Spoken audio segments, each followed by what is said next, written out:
Hi, today we will talk about Egyptian civilization. Not this one, no, much older. Yes, this one.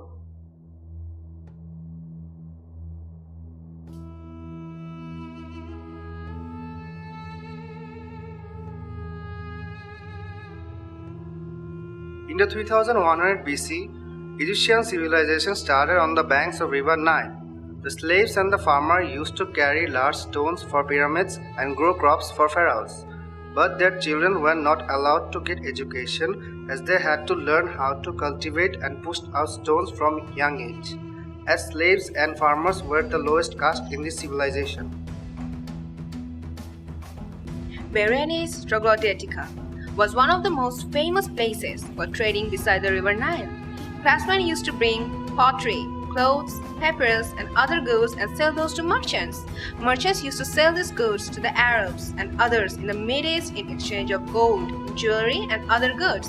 The Arabs then used to trade those goods to their countries through wooden boats by river Nile.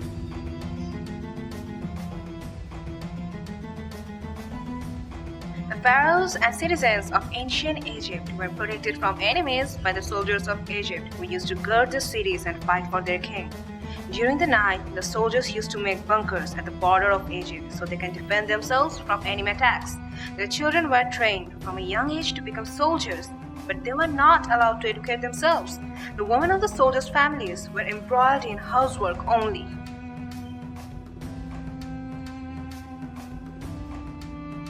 Cats, sacred deities of the Egyptian world.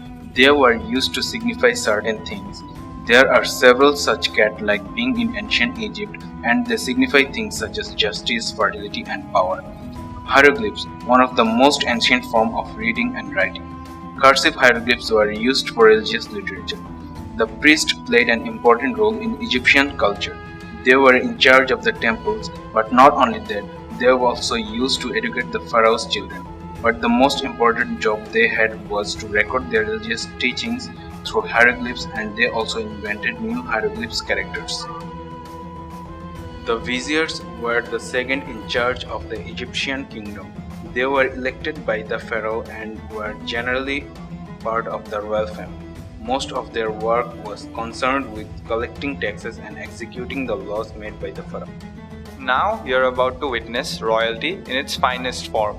Clad in linen and gold, you can see the king and queen of Egypt, but they are more commonly known as the pharaohs. Royal ladies had just as much freedom and rights as the men. They could hold lands in their name and could also operate businesses. The kings had absolute authority over the kingdom. In fact, they were so powerful that some of the common folk even considered them as half-gods. Pharaohs were the lawmakers and the peacekeepers. One of their most important roles was to make sure that all the citizens were well fed.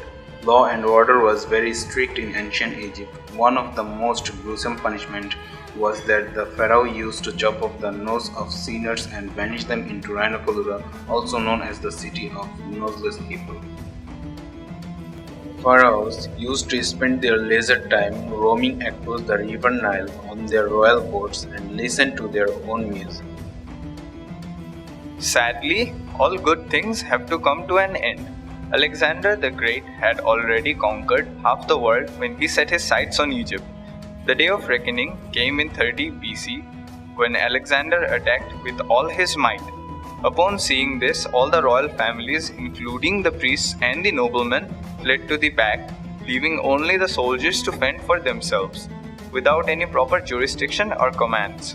Unsurprisingly, Alexander's great force overwhelmed the last queen of Egypt, Cleopatra VII's defense easily, and brought to a definitive end to the Egyptian civilization, and Alexander truly became great.